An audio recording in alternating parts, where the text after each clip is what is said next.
Remember Alfonso, former President John, we had say best friend in the whole media like Alfonso 12. Yeah, I don't know. Anyway, Supreme Court twist Buckeye Arms while Hall CBL Governor Talu They will not suspension. bring the puppy on at all. Still on the back page, Western Cluster reaffirms commitment. Okay, you don't know it all. Yes, LWSC pumps 10.4 million gallons daily. Mo Ali, what? Mohammed Ali is captured here on the back page. Why is it Mo don't invite her for some of his coverage? So go see the assessment. Yeah, to see. Yeah, well, I'm hearing the 36-inch purpose. I don't know. Maybe they may get bad flow RC. I don't know. Mo is making major headline on the networks. He don't invite her. Anyway, yes, and the review from the New Republic. We're not supposed to be a friend. Yes, so the Hot Pepper newspaper is next as legislature to investigate alleged budget alteration. Is the executive becoming outlaw? It's a big question mark. A banner headline on the front page of the Hot Pepper newspaper is the executive becoming outlaw. I'm seeing the president photograph right here alongside the Speaker of the House of Representatives. Let's go to the back page. The back page of the Hot Pepper newspaper. President Boakai breaks ground for LPRC 17,000 cubic meter lab construction. Well, I'm seeing the president here doing the groundbreaking. I don't support same-sex marriage. United Methodist Church Bishop Choir discloses. You know, is it? The bishop is right here. The bishop. Yeah. You don't know it. I remember my former boss's airline, and you would say the bishop in hot water. Okay. You don't know it all. The bishop preached yesterday. Yeah, anyway, you done? Yeah, but that's it for the paper. Yeah, so our last tab, Zanzibar is making headways on the front page of the Women Voices. Zanzibar 2's decade region earns. I mean, Zanzibar went 2 decade. Yeah, the new zoo. Have you seen a new zoo flying? Yeah, who have you calling again? Look, you invite Zanzibar. We need to have an interview with Zanzibar. Many people. Yeah. Zanzibar arrived in Nigeria. The minister he came say he came with plane. They say he's so. Yeah, man, from the car. He say he came with Aska Airline. Zanzibar 2 decades region ends. Well, as National Council of Chief Guest new chairman is the front page story of the Women Voices. Grab a copy and see which the news zone. Superintendent Godo takes over National Superintendent Council. It's a sub-lead story on the front page of the Women Voices. And they have powerful women in Africa. Let's see if I can recognize some of them. Former President Ellen Johnson Sirleaf, former Vice President Joe Howard Taylor, presidential candidate Kamala Harris of the U.S. Yes, Minister Charisma Payment Ray. Yes, it's also captured. Yeah, powerful women in Africa. Well, other faces I'm seeing. Yeah, I have to zoom this one. Yeah, even if yeah, easy. No, don't spoil my eyes, man. Let's leave it. So you know, yeah, all powerful, man. Yes, we recognize all of you. But again, we'd like to say good morning. This is the Truth Breakfast Show. The show is proudly sponsored by Orange Liberia, and of course, the Pan African Bank, Echo Bank. Yes, as part of our studio discussion, good morning, His Excellency President Joseph Boakai. How you doing this morning? I'm wishing you well this morning. Welcome, energy, strength, wisdom, good health, and govern the country well. I want you to bring the report from the LDA to the president. That report has been on the decks of the president almost 3 weeks now. Yes. We need to know if Ibrahim Kumar will not return to the LDA. We need to know it. The people has reported that he's clear already. So Liberia needs to know, so we don't want reoccurrence of what happens at the LDA. For investigation, the report is out, vindicating Ibrahim Kumar. So that is it. But let's get our attention to the LACC. We have this the chairperson, Councillor Zanaga Zo. I listened up to a chairman last night, and the chairman still wants a full audit at that house. And I want to say thanks to the LACC and of course the GAC. These are our 2 champions of recent. The LACC financially, their financial muscle is actually weak, Maka. And sometimes I feel sorry for Councillor Zandra Zo. She's working with no money, no fund, but yet and still, the place law is still effective. No money. Yeah, so let's go into this report here. And Liberians, you should listen up to this asset declaration thing. Go for one. I go for one. Let's have an overview of the exercise. You want to yeah, so the overview. Yeah, let's start with that. Yes, it says participation and compliance. As per the LACC's regulations, they were able to identify 1,900 employees and public officials of government that are required to declare. You hear the word? Required to declare. That means it is by law. They're supposed to do that. They said we hereby report that only 26.5% of public officials participated in this exercise as per our record. Again. Okay. Mhm. The LSCC, in fulfillment of the rule of law, pillar of the government of Liberia's arrest agenda, also provided a copy of the National Integrity Pledge to be executed by officials of government who were declaring their assets. Key findings. One talks about compliance level, right? Yes. So in the legislative branch of the total of 73 elected representatives, only 26 representatives were in compliance, demonstrating their commitment to the rule of law, while 47 were non-compliant. Hold on right there. Liberian, all the noise we're hearing for all our representatives. Out of the 73, only 26 declared their assets. And that's something I'm not liking from the LACC. They need to give us the names of those who have declared and those who have not declared. But the figure is actually there. So all the 73, only what? 26. 26. What happened with the 47 who have not declared their assets? You're in the house making noise. Let's go ahead. The Senate. The Senate. Yeah, the 56, okay. Yeah, still in the legislative branch of the total of 30 elected senators, only 12 were in compliance, demonstrating their commitment to the rule of law, while 18 were non-compliant. Look at that. For the 4 administrative staff of the House of Senate that were identified non-complied. Yes, so 30 senators. 30 senators. Only 12 declared. Not even 50%. You want to make prediction? I mean, okay, let's go back to the House of Representatives. I know Sumo Moba have declared. Representative Musa Ability have declared. I think the speaker did. Yes, Folantu Kofa. Who else again? I'm not sure whether the deputy speaker declared. Tomo Fola have not declared. I'm not sure. No, we should drag this thing. In the Senate. Dillon have declared. Yes, Darrell Dillon have declared. I'm gonna say that. I think Sibwe, Boss Child Sibwe. Sibwe declared. Yes, he did. Yeah, I remember. Amara, no, I haven't seen Amara. You're proving wrong. Amara have declared. But all of the 30 senators. LHC just start giving you a hard time. Yeah, man. Yeah, man. But meanwhile. Anyway, meanwhile, out of the 30 senators, only 12 have declared their assets. Okay, so why 18 were non-compliant? 18. Yeah, then the Senate have administrative staff, right? None of them comply. All of y'all making noise in that Senate. For the House of Representatives, they have 56, only 1 comply. So, in the executive, the big one. In the executive of what? 1,281 officials appointed by President Joseph Jomo Boycott, who are required to declare their assets. Out of the 1,281, guess what? Only 322 officially comply with the declaration requirement. Why 959 are non-compliant? Good morning, His Excellency President Boycott. The President has declared his asset, yes. The Vice President has done so.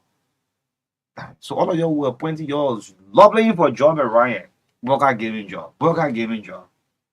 So that's why you see everybody in Liberia run to government, because there is no accountability in government.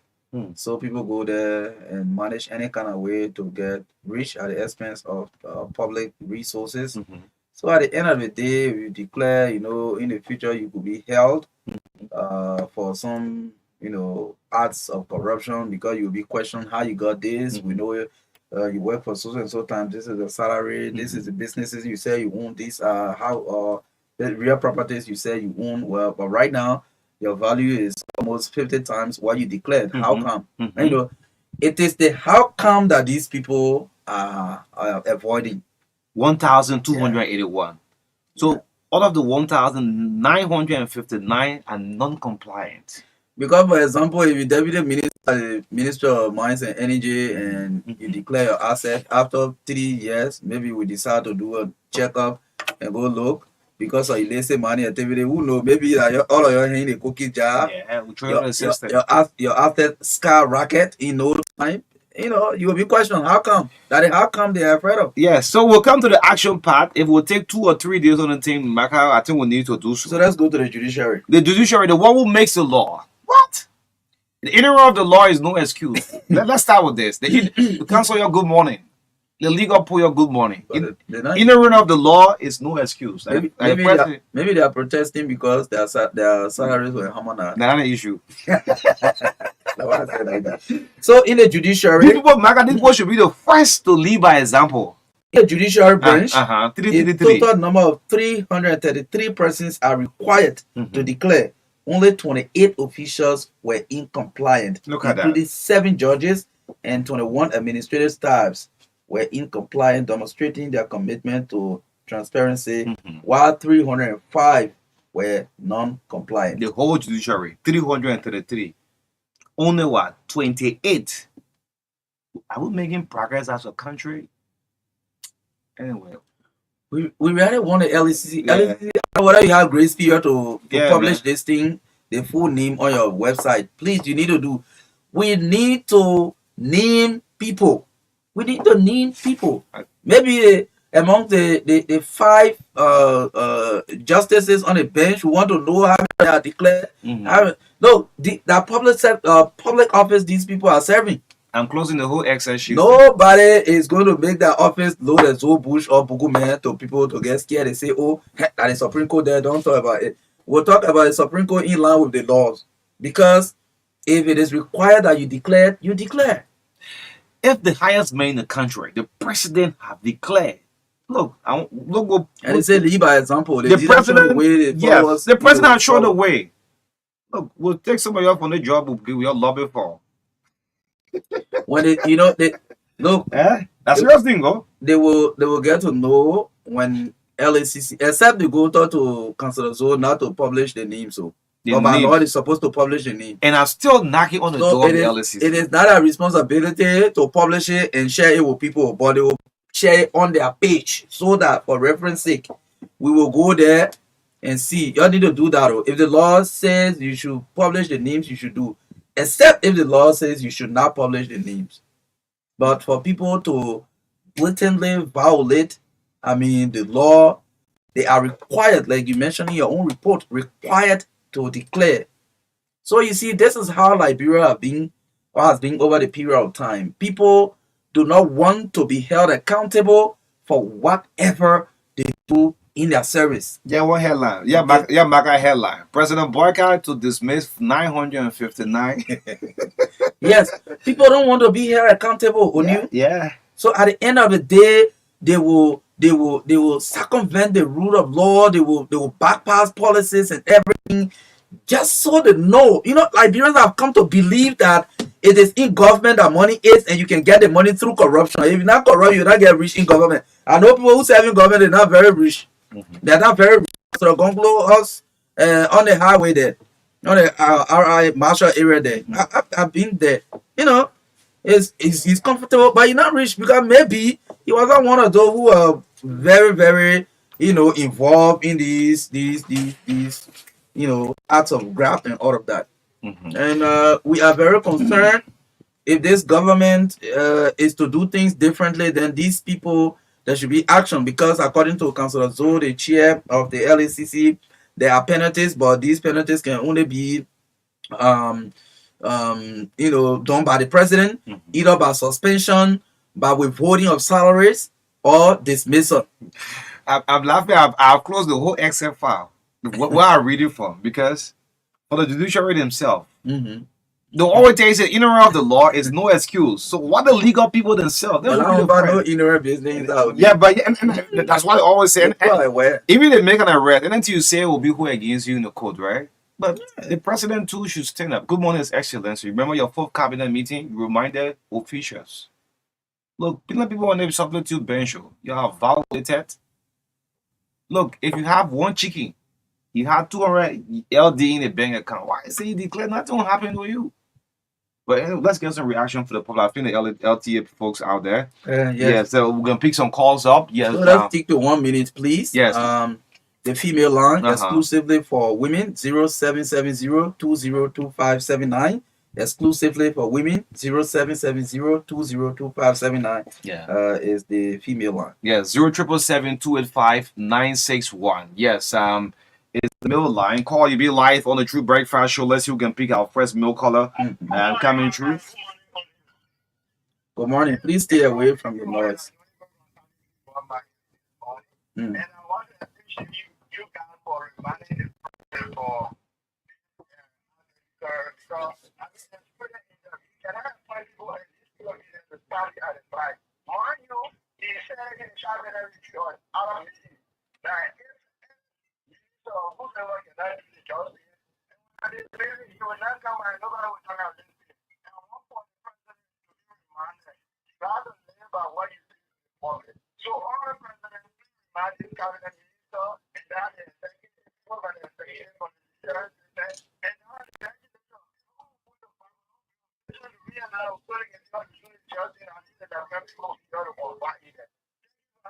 Thank you. Thank you. Right. That whole Yes, horse ma'am. just Good making morning. noise in that horse. I can't even tell like people how much you're off.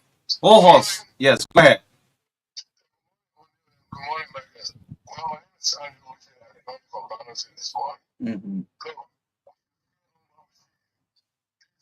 Somebody has been given the opportunity by that. You should go and say right to the people. Like this song with Minister. Isn't just going to cabinet meeting and just say you don't take action. And now some of these guys have been running the LCC and getting the answers. Because the part of the freedom say they do the thing that is not going to lose is your what's on this from the failure. You know, like when people start in this sense, they realize this man. This is not a matter of truth.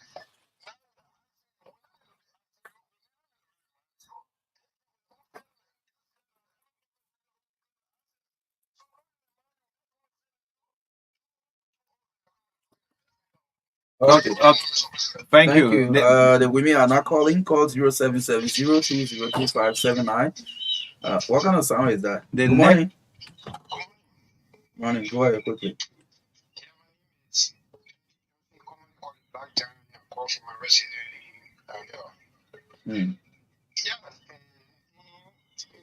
Law of accountability and transparency, I listened to the High Court Commission and the Asset Declaration Commission, and according to What is the Asset Declaration Commission? You mean the LACC box? Yeah. I remix. Those who have complied and those who are in compliance. She said that she African time so that was still now they have now complied their assets. I think President Waka is one of the presidents that we can hold to be a transparent president. Okay. So look at the amount of executive. You have 1,201 and you have only 300. So I think by now the president should start taking action. You now need to see Okay. your team go on. You need to start taking action. Okay. Thank you. Let's take the 1 minute. Good morning. Yeah, good morning. Go ahead. This is Peter Bina, and I joined for this. In regards to the asset, I think most of the guys who the president have appointed also violating the code of conduct in this country. Because in the provision, the code of conduct says that if the public official should declare asset before taking seat, and after 3 years, he should also make that declare assets as well. But both of the LACC report to the public that out of 1,000 plus, only 300 plus has declared assets, which is incomplete according to the code of conduct in this country. So I call on the president also supported to use his strength. He used strength for the law to criticize Mr. William government official doing those things. Now that we are in power, the sequences we carry on, I think we have Okay. Okay. Thank you. Thank Thank you. you. Thank you. Let's see if Yes. we can get Let's this quick one or two more. Gmail on. Yes, I see Good Liquid morning. and Jamal already for LTA with us. Good morning. And also good morning to Oni Ravos. Morning. Um, for the Alice Brian calling from Tuason. Okay. My one issue have been the police killed this 19 years old boy. Okay. It's still burning me. I don't know what they are still doing. We know Liberia, we are Liberians. When something happens newly, it can be a fire. So the update is that the police did a investigation and charged him with the crime of murder. As we speak, he is behind bars pending trial. Okay. Yes. And my advice to the government is I see they are training more police. And the notion is, our understanding is, you are police who are there to protect lives and property. A lot of them don't have the passion. So those that quit the use a gun, I advise that they do forestry. Forestry is a department at the University of Liberia that you only deal with animals and trees or wildlife. Hey, my Alice. Let them go in the bush and use a gun. Because for 1 million, please, for a child to come in this world, it's not a small thing for a woman. Sometimes that woman can die in the process. For that poor woman to give birth to a child, take care of him for 90 years. I'm sharing tears while I'm calling you. So 90 years. And somebody just in a second, just it's painful.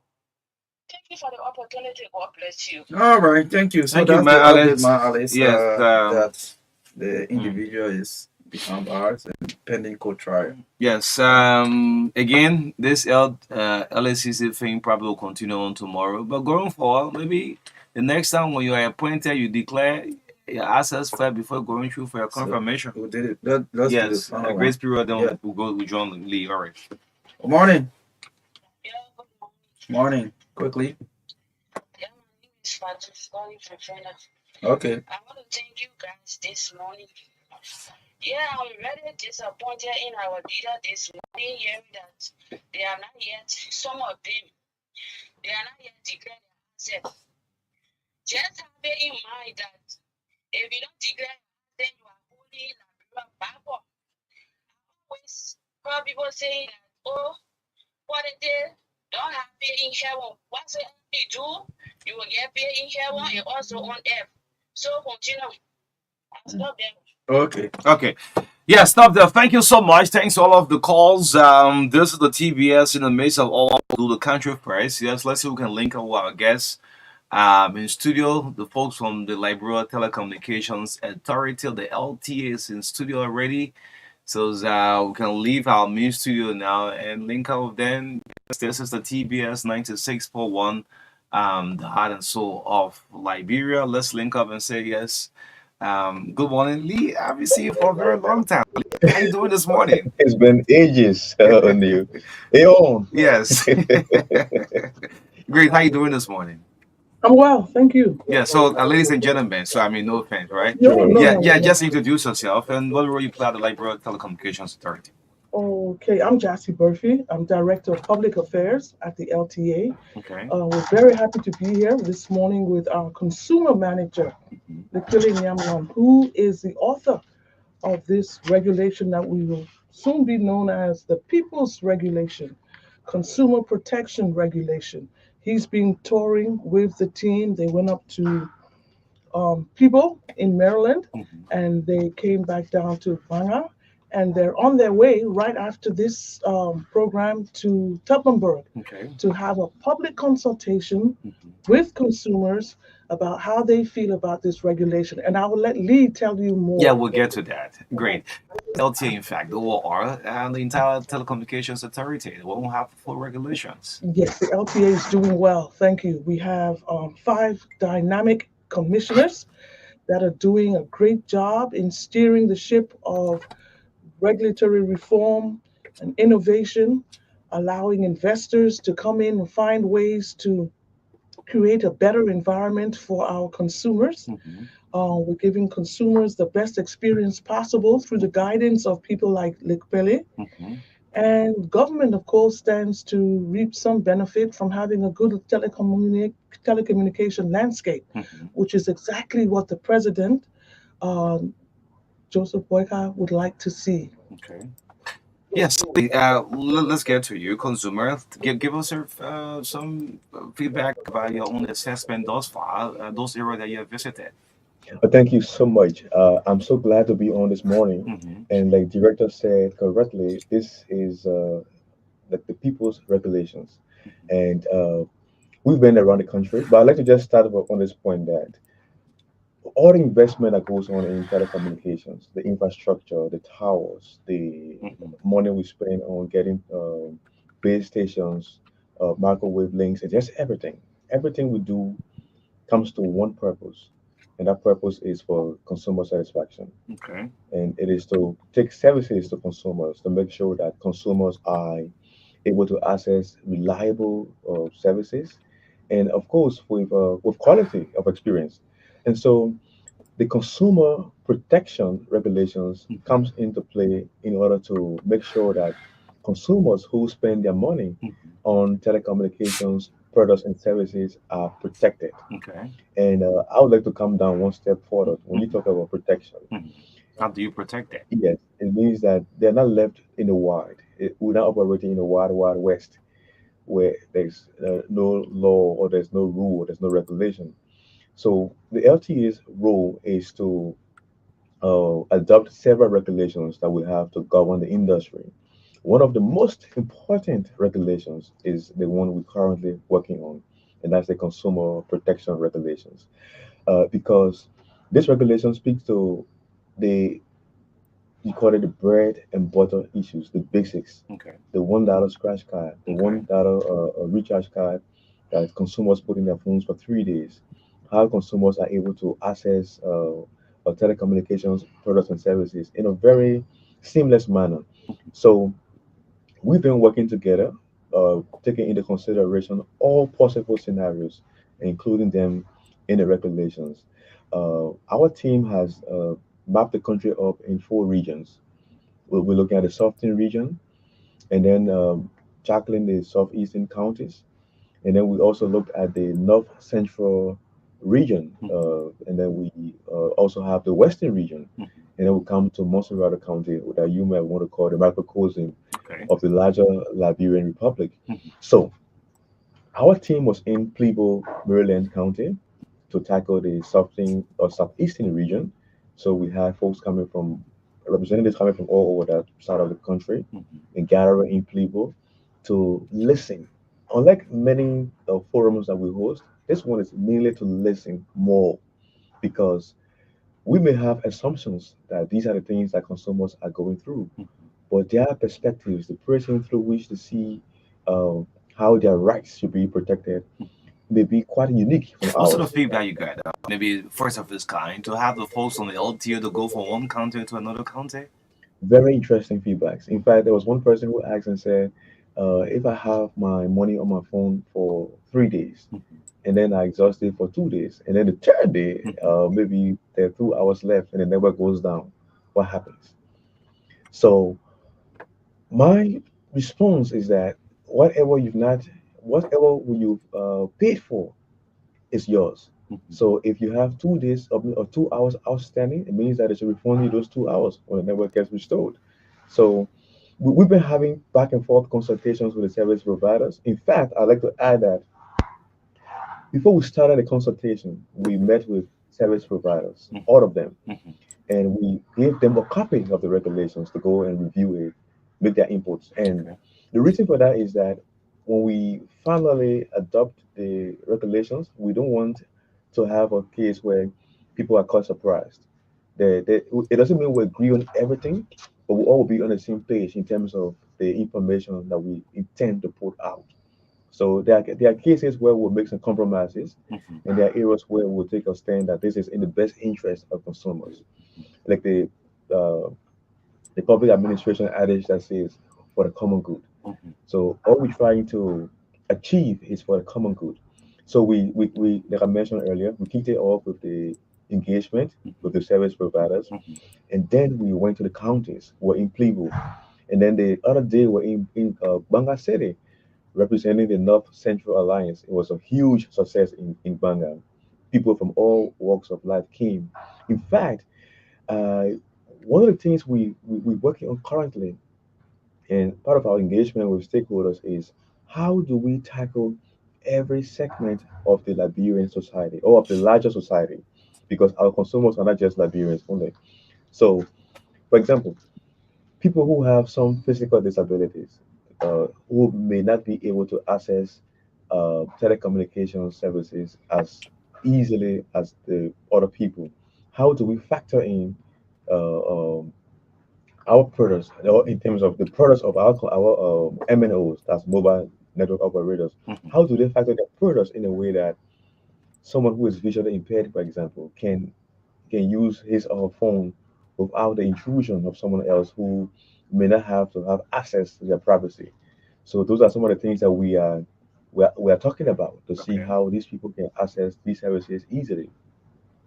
Another important segment of our population, uh, they're not customers, but they're consumers, Okay. and They're that's now customers. they're customers. No. But it's interesting, Okay. they are You don't consumers. you don't refer to them as a customer? No, because they are children. Okay. So we wouldn't sell internet package to a 5-year-old, for example. But interestingly, they are consumers Mm-hmm. because these Use of it. they are Mm-hmm. high users of Mm-hmm. smartphones. Mm-hmm. They're on YouTube, they do live streaming. How do we protect these people who are exposed to the internet? So they are technology, how you call it? Technological Okay. exposure. Okay. Tech freak or what? Yeah, so they Mm-hmm. are online, they are exposed to the internet, they are consumers. How do we also protect them? So our regulations will be looking at.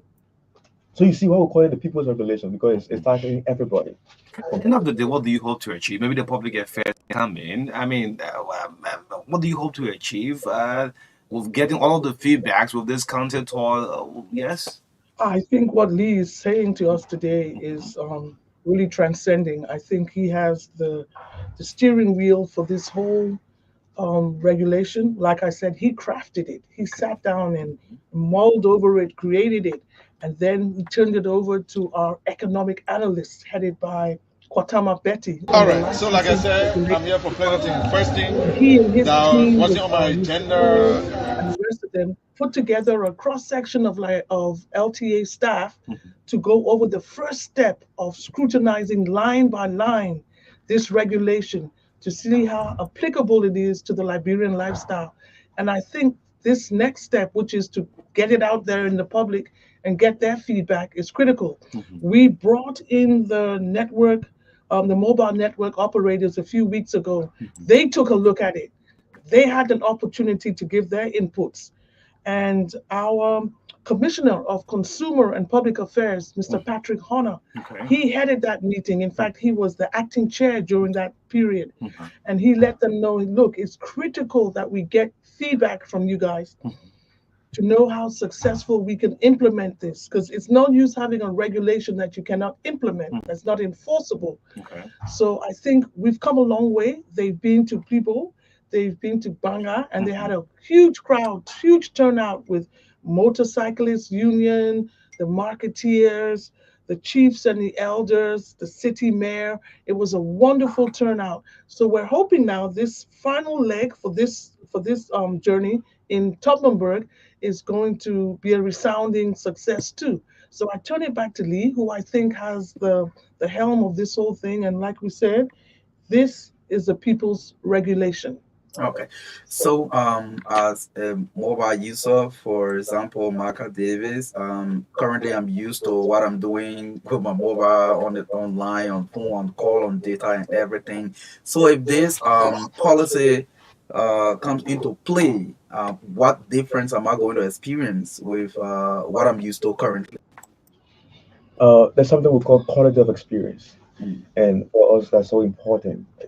Your experience as a consumer sort of translates into how effective the policies are, Mhm. or how efficient the services and the products are. Mhm. So I'll give you a very quick example. One of the complaints we've received across the country Uh, in fact, I'd like to include that before we started the public consultation, we hosted a consumer forum in rural Monserrado County in Todi. Okay. And one complaint that came up was the issue of network inconsistency. So if the network drops for example a whole day and I'm subscribed for 3 days and the network comes up on maybe the fourth day and then I've lost my $1 that I had put in my phone for the use of 3 days, what becomes of it? We were told by the mobile service providers or mobile network providers that uh, they have a refund policy in place now, Okay. so that if you lose your $1 because of network failure, when the network is restored, your dollar gets restored. That's fine. Now, we will take that promise and we put it in a regulation so that it becomes binding on all parties. So it's not left with the will of the operator to decide if they should do it or not. So the regulation is so important because it's taking into consideration very, very basic issues. Yeah, so that point you raised, I want to see if I can set a clear example for our listeners also. So if I recharge, for example, for 3 days and maybe I leave Monrovia, go somewhere, spend a day, and I'm out of network area. When I come back to Monrovia, it means that maybe the data I lost, or if I spend 3 days there and did not use that credit, there's a policy that it can be restored. Is that what you say? No, let me be clearer. Yeah, be clear. Every part of the country that has a network coverage, Hmm. because I mean, mind you, no country is covered 100%. There Yeah. will be some areas that you will not have coverage. Okay. All right. But if you are in an area that has a network coverage as published, as advertised by the MNO, for example, Monrovia, Bartnesville, or Banga City, or places that are known to have coverage, and those areas will be published.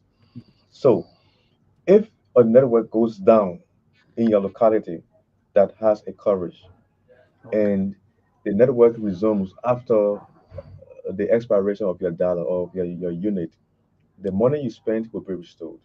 If you left a network area and went to an area of coverage, maybe you went in the forest that is not part of the mobile network operators coverage area, I'm not saying that it will restore your $1 because you went out because there are areas that may not be covered. Okay. Okay, so I want to re-emphasize that point.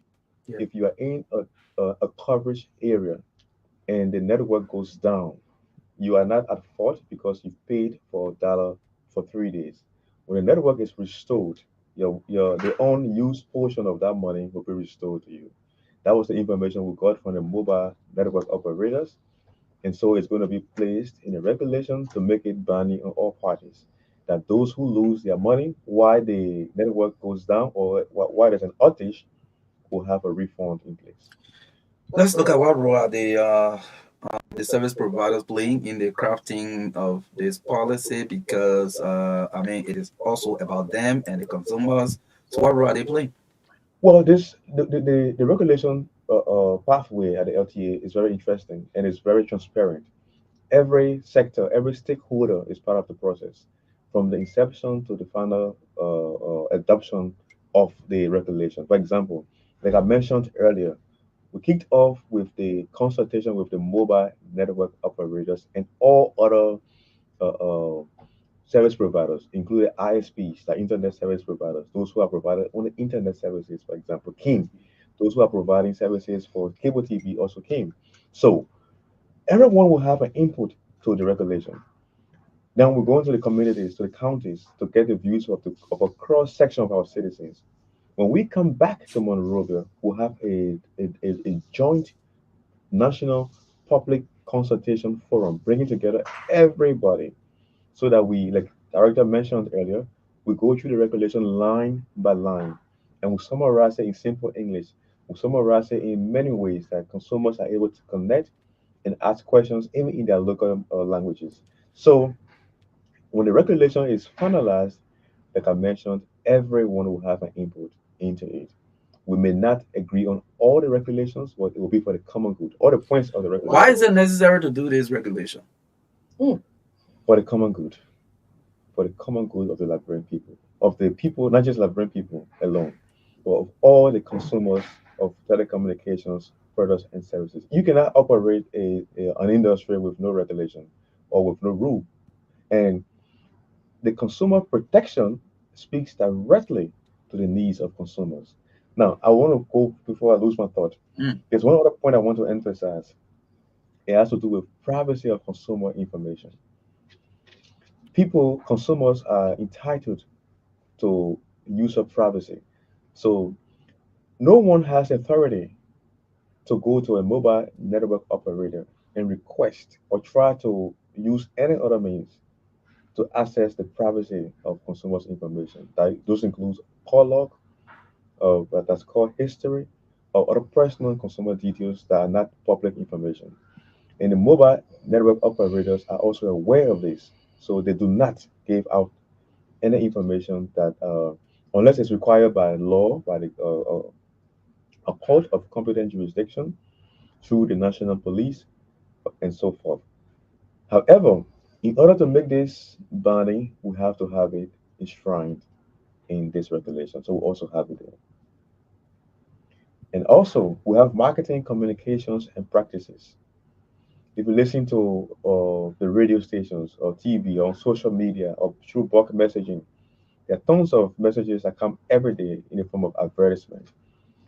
We are speaking with our mobile network operators that no amount of information that comes out should have ambiguity, inconsistency, or misleading or deceptive, because consumers are making information based on the kind of messaging they receive through advertisement. Mm. For example, if you told me, uh, buy $1 and get one free, it doesn't mean buy one and then you get 50 cents or you get half free. It has to be clear. Something I tell the people in Banga, it's a very common political adage that says talk and do. So when you say something, you should do it. So the whatever communication, whatever message that comes out through the marketing communication mechanism has to be consistent with what has been advertised. You cannot advertise one thing and deliver something else. Somebody say, "Well, I order," versus what I receive. It has to be consistent, and so that's the objective of marketing communications and practices. Is one of the areas that most consumers are misled. Even those who are educated or those who are literate may not may be swayed by deceptive advertisement. When do we expect this consumer protection regulation to be enforced? The consultation period will be over by the end of August. And so we have a timeline of making sure that everything comes together. So by the end of September, that's a very tentative date. We're looking forward to having the final stages of the regulation in place. Okay. Well, Liberians always say there are a lot of laws, policies on the books, but sometimes enforcement and people compliance with these policies have been problems. So, what mechanisms are in place to enforce this regulation once it is done? There's something they call that's why we keep saying this is the people's regulation, because the people can help to enforce this. And the way to do it is to keep the mobile network operators accountable, is to keep them accountable by informing the LTA, by engaging your mobile network operators. For example, if you're 3 days, I will keep emphasizing that one. Mm. If they gave you 3 days and then after one day the network goes down, you are you are left for 2 days, right? Mm. Don't go and keep silent. Talk about it. If you call the hotline and there's no response, engage the office, engage the LTA. I would like to also include that the LTA is also working on the consumer support center, which will allow consumers to contact the LTA as a source of last resort. If there are issues that they are unsatisfied with, involving one of the mobile network operators, they can contact the LTA. But the procedure will be such that that consumer has to first engage the respective mobile network operator, give them time to resolve the complaint. If there is no closure, you can reach to the LTA, and the LTA will be able to come in, investigate, and find a resolution to that complaint. And we will do a public engagement as soon as we about to roll that out. Well, One of why you come in the back. That's one of the issues I want to also mention mm, is the issue of fraud in the telecommunication space. We've had several cases of fraud, the 419 if you want to call it, or scam and so forth. And now it has taken many different forms. So one of the best ways to address this is to educate our consumers. For example, somebody will call you and say you want a keke from mobile network operator A or company B. But to claim this keke, please send us some recharge cards or send some mhm, money to this number. We've had a couple of meetings with the phone companies, and they've said consistently, and this is for a fact, they will never ask you for a dime whenever you win a prize. They will not ask you for recharge cards. They will not ask you for money. None whatsoever. So if you get a call from anyone asking you to send money or recharge cards in return for a prize you won, that's fraud. That's the first red flag not to engage. Disengage as soon as you've been requested for money or for recharge cards. Now, also, people will go and clone accounts, maybe your own messenger, Facebook Messenger.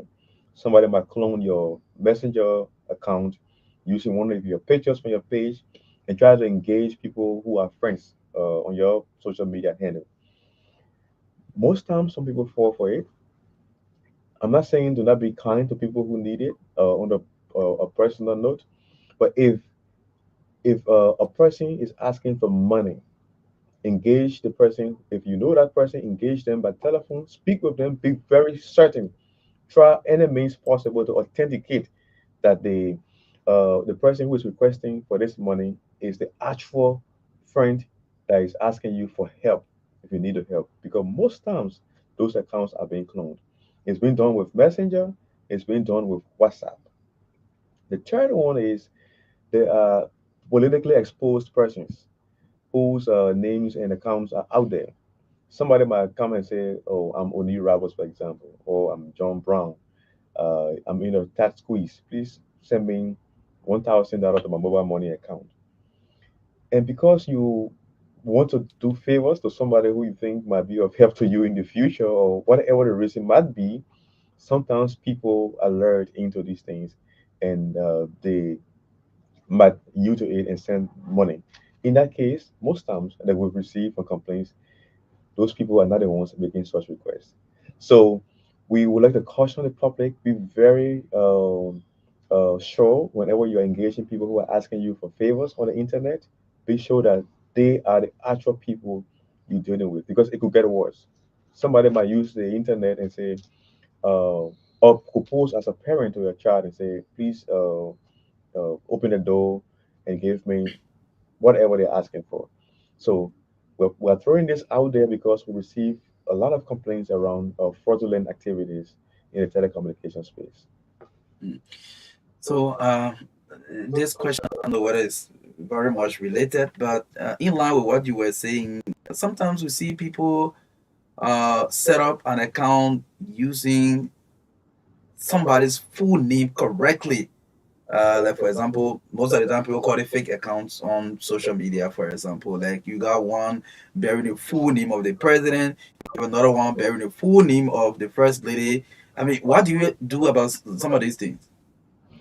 Well, there are numerous issues that might be related to that. Now, because Facebook is a company by itself that has its own regulation and its own practices, Okay. but I would say that in the telecommunication space, there are a few indicators. Most public personalities have a blue mark tick to their names to authenticate that this is me, office of this person, you know. But again, why would somebody who runs a whole organization come and ask you for a recharge card? There are some things that will be off in those such requests. So I would say the public should be more alert and do more background investigations before they can engage or before they can give any sort of good. And then the National Identification Registry is also engaged in is in a multi-stakeholder consultation with different entities. The LTA has been part of those meetings aimed at SIM card registration. The MNOs have also been there. We are ensuring that every user of a telecommunications product and service is registered so that you identified. In the case of fraud, we can trace you. We can trace who is the owner of that SIM card, and there are many reasons why it's necessary to have your name registered to a SIM card for national security purpose, for the purpose of audits, SIM card audits. There's also a purpose for national identification. So we are encouraging the phone companies, we're encouraging our consumers to make sure that all SIM cards are registered. There is a SIM card registration regulation already in place. So I'd like to just throw that out once more. It's also part of protecting you as consumers once you are registered, because you see, all these regulations are linked. They're linked together because they are interconnected. If you are registered, it makes it easier to investigate if issues arise involving your SIM card. Okay. So yeah, thank you for bringing that. The last time we saw on social media some political persons writing that the LTA is bringing about registering all SIM cards over, and people have to move from where they are to come to LTA to register SIM card. So when I saw that, I was like, ah. So is it, for example, I have my two SIM cards registered already. Do I still have to do registration? I'd like to first of all add that the LTA does not, as a regulator, engage in registering SIM cards. We are a regulator. We're not an But you came Wait, across wait, wait. that on. Sorry, 1 second, please. Mm, We are a regulator. We are not an operator. okay. We oversee the works of the operators. So if we don't give our SIM cards, so how can we register SIM cards? You have to go to your SIM card company, have your SIM card registered. Our job is to ensure that the regulation is enforced, making sure that that happens. I hope that's clear. Okay. Okay. Yeah. So any further information, because I want to open the line to have some public interaction, specifically about the regulation. Yeah, sure. You can open the line. We want to engage our people. Like I said, we're here to listen more because we've been talking a lot. So it's time to listen. Yes. So to our callers, we are talking about this regulation. We're not talking about specific companies here, so we will allow you to please maybe avoid calling companies' names out there. Let's talk about the policy, the regulation that we're talking about, the consumer protection regulation coming up from the Liberia Telecommunications Authority. So for the field line 0770 again 0770 the mail line 0777285961 0777285961. Let's take the first caller here this morning. Good morning. Oh, this call is sorry, I'm having some problem with the phone. Again 0770202579 and 0 triple. Let me get this. Oh, I'm not facing a problem with this one. Let me take this one. Good morning. Good morning. Yeah, good morning. Go ahead. Yes, my name is George Yango. I'm also a regulator, but this time regulating the water and sanitation sector. Okay. The conversation is very interesting because all of us communicate. And sometimes some of us who have very little information on what the operators do, we do not really understand a lot of things. I just want the Counties will be starting on Monday. So that's the first good news. Second good news is I'm happy to be here in Banga to be part of our outreach. And the outreach is to give the consumers the opportunity to give your input into what we call the Consumer Protection Regulation. That regulation will help us, Yes, the so consumers, to be treated fairly by the operators. Quite often people have concerns or they have complaints about so please stay away from your monitor, or please. their meetings, the buying, it's how they've been treated. Go ahead. And those things we want to have a system in place at the LTA to address all these issues. So that's why we're here.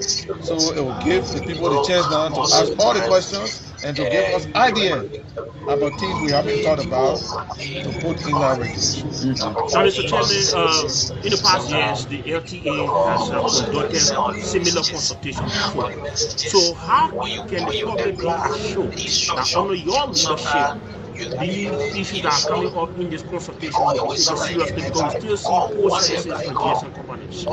Now, I hope you were in there when I just spoke. For those that know me, I don't want to speak political terms. The politician and can say talking. But for people that know me, I got track record. So when I get involved in anything, including at the LTA, when I say I'm going to do any project, I do it to the end. And I just announced on Monday, the announcement we made regarding the training of 10,000 youth that is going to be implemented starting Monday. Same way with this, we'll be implementing this. I announced that this time next year, we'll have a consumer desk, consumer office here in Banga City. Okay, so I think the regulation has something to do with that. That's to Let's ensure go to that the it's female not line. between us and the Female on the consumers. line. Good morning. So everything can be telephone calls. Okay, yes, call on Yeah, 07777 because not all of our people are 2859161. educated Let me to take this explain their caller right concerns here. Good on morning. the phone. So Good morning. you see somebody as a person, or you tell the person, Go ahead. they tell you back, this is why we have to do that. So I can tell you, Okay. count it as one of my deliverables, and check out on me in the next 6 months. Do you have duration in the entire process ongoing? This process is about 2 years, I guess. The whole process of a consultation, and then from there, the team will compile all the input and bring it to us now to finalize and take it to and then we'll tell the whole country that from now. Into Bone County. Okay. What's the LTA sector that you're hoping to see within the country? Say that again. What's the sector are you hoping to see within Bone or the country by sanction? You talk about establishing a branch within Bone. Yeah. And what's the LTA sector are you hoping to see within the country? Good morning. My man, the last part of the question sounded like What kind of sector do you Yeah. want to see? Oh, okay, well, like I said, the consumer desk is a piece of LTA where customers or consumers are not only citizens are consumers. The consumers are those you buy a scratch card and you get service the way the service providers promise you when you're buying a scratch card. Those are the people we're talking about. So you go to the LTA office, I'll be here. First, you heard the process. The process is first, always call the service provider. That's the first place. If the person say $1 3 days, for the 9 minutes, 60 minutes, whatever it is, and you know that you only need 30 minutes for and you can call it, then you call them first and say, hey, what's going on? Okay, thanks. So from there, if they can't answer you properly, then you come to our office in your locality. So I will just And take Mr. these, Chair, recently you 3 more found calls and then we'll Blue go Star, back Cell, to the MTN, and Orange, 300,000 each. Have they paid this fine? They haven't paid yet, but they will pay. They ask for us to meet so they can tell us how they intend to pay. So follow up to that, when this fine is paid, and you still see poor service delivery, I mean, what other measure are you intending to take? And all of this, probably the companies are big companies, they will have the money to pay when they are fined, but yet they still have the poor service being right. What other measure that you think will be harsher than the fine that you be giving them? Oh, we got half a measure. I can tell you one thing, and I don't want to use threatening statements. Sadly, that's not good for business. But we take our job very, very seriously. If we determine that you disrespected the law of the land, and you think it's going to be access to our packages we buy.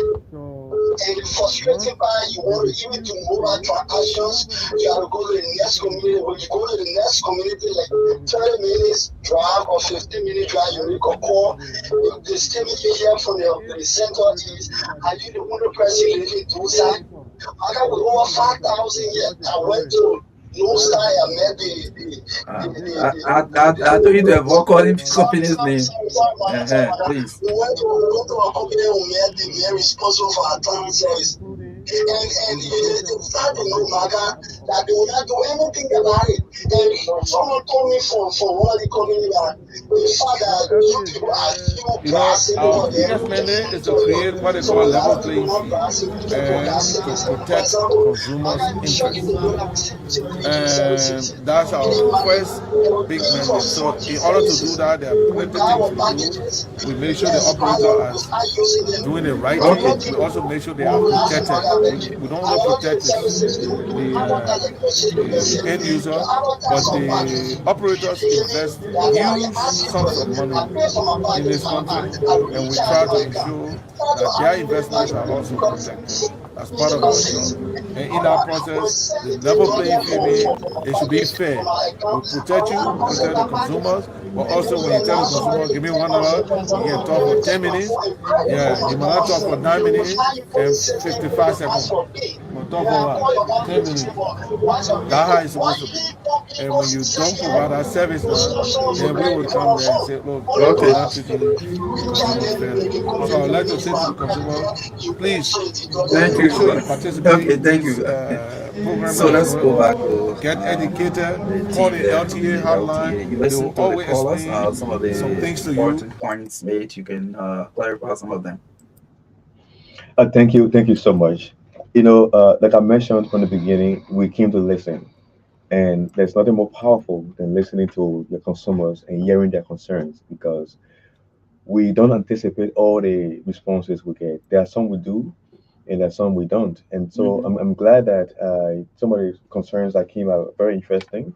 I'd like to begin by saying that all the concerns are quite valid. We've taken note of them. I'll provide a few clarity where there needs to be, and then some of them I'll provide education, and then some of them will take them back and check in with our team. On the last caller, he mentioned his child taking his mobile phone to credit. Mhm. Like I said, these are very interesting feedback that we receive. What I would advise you do is you have to put up the phone company doesn't have to give you a PIN, for example. You can put a personal password out of your finger thumb or a PIN that you can remember so that nobody can access your phone and do unlawful transactions because it might be social media, for example. Somebody might go into your social media handle and post something like you posting it.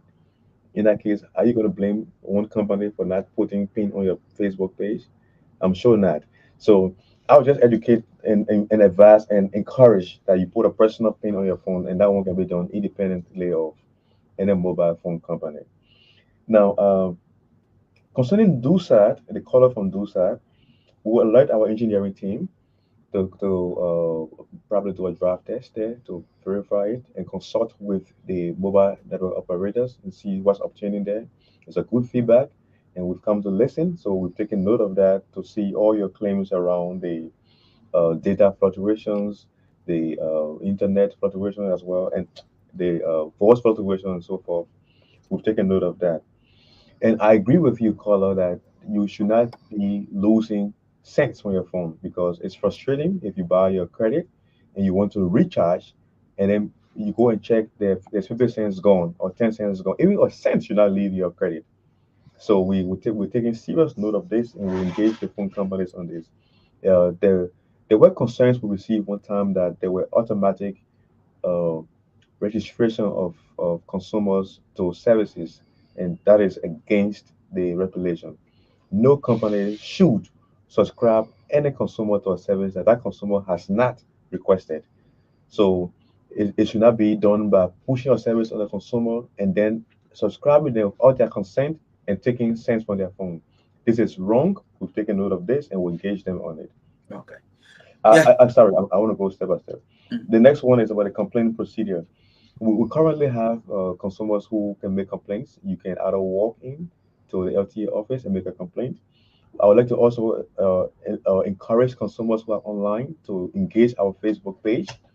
We have a very interactive Facebook page. Engage the page. It's not an official channel for consumer complaints per se, but you can also raise issues that are happening in the industry, because we monitor that and we'll be able to take cue from that. We are, like I mentioned, we're currently working on the consumer support system that will allow, and a help desk that will allow consumers to be able to make complaints by phone, to call the LTA, and inform of issues that are happening and their experiences. But the procedure to that is you have to first complain to your mobile network operator and give them time to make a complaint. Most of the other complaints that came around validity, somebody asked about 3 days. Now it's about validity period. That's a service that you don't have to subscribe for because it's been advertised clearly. Subscribe with $1 for 3 days. So it means that if you have 100 minutes or 5 minutes, whatever you have, you can only use that within 3 days. So you have an option not to subscribe for that. You can buy your $1 and keep it in your phone and pay as you go. You can pay as you go, and you recharge the rate as a pay as you go user. Okay. And yes, so I'd like to emphasize that for the quality of service issues with network interruptions and poor quality of network, please continue to give us those information. I've taken note. Our engineering team will look into it and consult. Yeah, so we will just take your parting comments because we are out of time now. For the both of you. Okay, well, I'd like to thank Truth FM. This was a last-minute arrangement for us to be here this morning, and your management was so obliging. We're deeply appreciative of that, and the responses that we've had from the public reinforce what we've heard on the field in Plibo, in Manga, and we're on our way to Topmanburg. The LTA will remain vigilant. The LTA will remain ready to help consumers and investors to make sure our landscape is one that is amicable for everybody to enjoy. And thank you again to everyone. My name is Lipele M. Yamalo, Consumer Affairs Manager at the LTA. It's been a great time engaging, listening, learning, and we're on a run now to Topmanburg to keep protecting our consumers. Thank you, Truth FM. Okay, thanks so much to the team there from the Nigeria Telecommunications Authority. They've been here talking about the consumer protection regulation that will be up in the country. So we're taking a break. When we'll come back, we'll bring you the folks from the Nigerian People's Party, the LPP, this morning. This commercial break, and we'll be right back here on the TVS. Your family members abroad need to send you money? Worry no more. Henceforth, receive your international money transfers from Europe, USA, and South Africa made via Western Union, MoneyGram, and many more directly into your Orange Money account. At Orange Money, we are family. Orange Money. Your family members abroad need to send you money? Worry no more. Henceforth, receive your international money transfers from Europe, USA, and South Africa made via Western Union, MoneyGram, and many more directly into your Orange Money account. At Orange Money, we are family. Orange Money.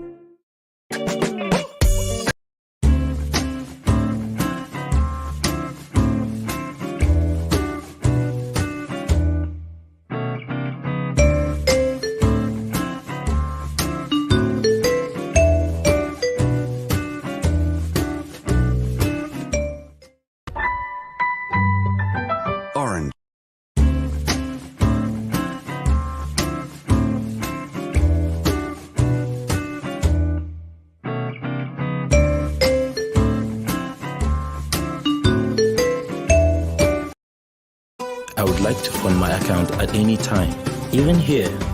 Right here, right now. Here too! Without moving an inch. Here will be just perfect. Henceforth, send money to your Orange Money account from your bank account and vice versa directly from your mobile phone. A simple and fast solution that is always available to ensure a permanent access to your Orange Money services. Anywhere, anytime, send money to your Orange Money account from your bank account from your mobile phone to cash out, to recharge, to transfer, to pay, to buy. To subscribe to this service, go to your bank branch office, partner to the Orange Money service. It's all about what matters to you. Orange. I would like to fund my account at any time, even here. Right here, right now. Here too! Without moving an inch. Here will be just perfect. Henceforth, send money to your Orange Money account from your bank account and vice versa directly from your mobile phone. A simple and fast solution that is always available to ensure a permanent access to your Orange Money services. Anywhere, anytime, send money to your Orange Money account from your bank account from your mobile phone to cash out, to recharge, to transfer, to pay, to buy. To subscribe to this service, go to your bank branch office, partner to the Orange Money service. It's all about what matters to you. Orange. I would like to fund my account at any time, even here.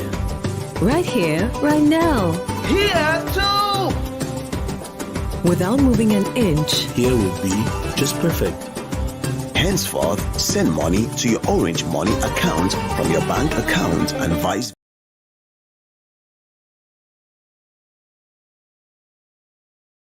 The Liberian People's Party, LPP, here this morning. They've come to talk about some initiative. They're talking about rebranding the party. So they are already here. So I'm going to just join them this morning on the show. You can have the headphones if they are closer to you. If you are hearing me like this, it's fine. So yes, this is the TBS, the team from the LPP is here this morning. So let's join them and have them introduce themselves for us on the show this morning. Good morning. Welcome to Truth FM. Good morning, Marka. By the way, the introduction, I'm Master Amos Batu Jr. Okay. I'm the acting Secretary General of the Liberian People's Party. We are here this morning briefly to discuss on the issue of the debt. This government has proposed to credit 844 million United States dollars in debt, accrued US 60 million for 285 yellow machines, US 1.7 million for 300 buses, now proposing to borrow US 714 million for agriculture at a recent agriculture seminar called Liberia Feed Yourself agenda. President Barker administration has announced that the Liberian people will accrue US 714 million in financing agriculture activities from 2024 to 2030. You're doing it lineup? Let's listen to the other people for introduction. Okay. Yeah. I'm following you. What's going on? Good morning. I'm Dr. Augustus Roberts. I'm the chairman for LPP USA in Canada. Okay. Welcome. Thank you. And I'm Julius Clark, LPP 2023 Legislative Candidate Intention number 3, and co-chair for Planning and Strategy Committee, Liberia's People Party. Great. So before we jump into all of the lineup, that the SG. Yep. Yes. How is the party? After a heated election, some Liberians say you put up one of the best candidates for the president, or for the presidency during the 2023 election. Your candidate have always bragged about being one of those who cover the country lengthily more than 300 towns. And after this process, how is the party? Before we go into all the details. The Liberian People's Party is firmly moving at a trajectory that we understand that we have crafted since after the elections. Our party has been on course. We have series of meetings. We have personally crafted 4 different committees. Committees on strategy and planning, well, Honorable Clark told you about, he's a co-chair on. We have the retreat committee, we have the bylaws and constitutional committee. So our party, as you always know, that our candidate was one of the best candidates in the 2023 elections. Our candidate traveled almost 218 towns, as you mentioned, and the Liberian people knew exactly who our candidate is and what our candidate can do. Our candidate told the Liberian people exactly what the Liberian People's Party had for the Liberian people as an agenda. Okay, so during the runoff, we saw your party went the way of the rescue mission. What is the relationship with your party and the rescue team now? We have a cordial relationship. If you monitor our support to the rescue mission, we told the rescue mission that we are giving you support, and our support based on our agenda towards the Liberian peoples. So if our support was not anything, we were the only party who went to the agreement, who did not ask or did not request for anything in returns. But we told the rescue team that if our agenda, our 100 days deliverables as Liberian People's Party is not, our 10-point agenda is not subscribed in the 100 days, we are going to criticize, we are going to critique the government to the fullest. So it fits in? Oh. Okay, somebody can speak. Yes, let's hear from across the table. The chair for USA Canada. Good morning, welcome to Liberia, welcome to Truth FM. I don't know whether you are residing here now or you came to see the country. Well, I appreciate being invited to the show, and I'm visiting. I'm glad to be here.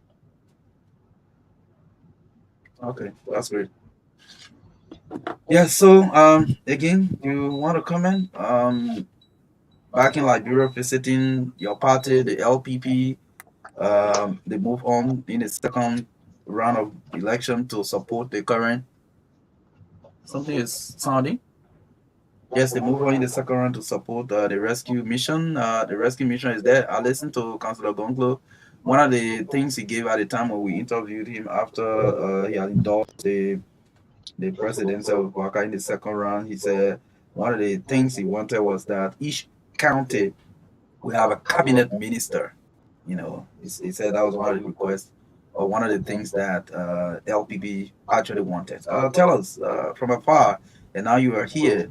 What do you see so far? Do you support the decision then by your party to support the rescue mission, or are you regretting already? Well, we do have no regret, and I want to thank you again for inviting me. It's very much important that we focus on national issues that will benefit our people and liberate them from abject poverty. And I think the rescue mission, as bulleted by the Unity Party, was the right one at the time. So we don't have any regret at this time. And we also appreciate the impatience of people, especially when it comes to delivery. But at the same time, I think this government should articulate its plans so that people will be able to buy into it. And that is what management is, and that is what they opted for. You think they are not doing enough on that? Well, I think they need to do enough, and there's much to be done, because if you talk about, let's say, for example, the rescue plan, the rescue plan in this stage or in this state should be considered as bullet points. Those bullet points need to be written up. You have to plan them. You have to organize them. You have to provide leadership around the core issues within the arrest plan. And you also have to control the processes that will lead each of those bullet points to success. So right now, if you're talking about, for example, you're talking about agriculture. No one knows at this time the plan that people have for agriculture. How are we going about it? Is it a national plan? Is it a party or the current government plan? Are the people involved? Are you going to impose a solution on the problem and then throw a solution at it and put a cost on it? And this is why we also look at people who want to borrow money. You borrow money. Why are you borrowing the money? What is the plan you have? So but the government recently launched the National Agriculture Development Plan.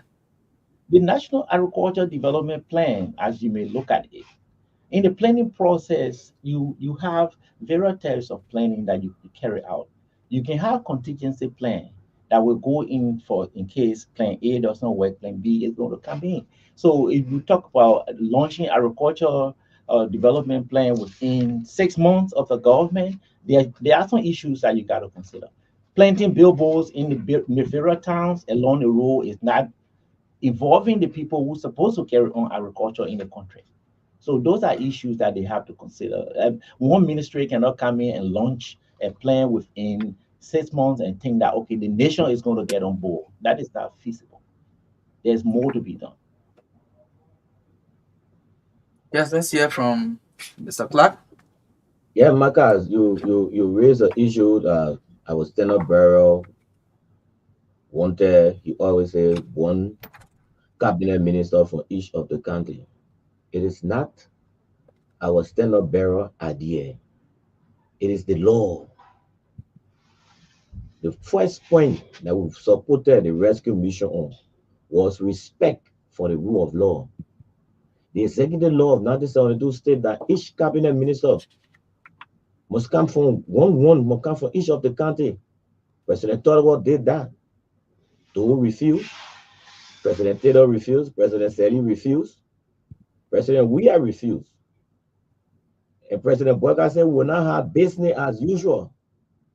He had to refuse. It is business as usual. Flagrant disrespect for the rule of law. Where are we going with this country?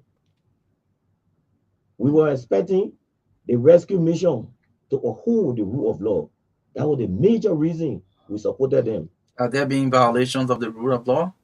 If you check in the cabinet, the executive law is not being respected. You have close to 5 cabinet ministers just from Lufa County.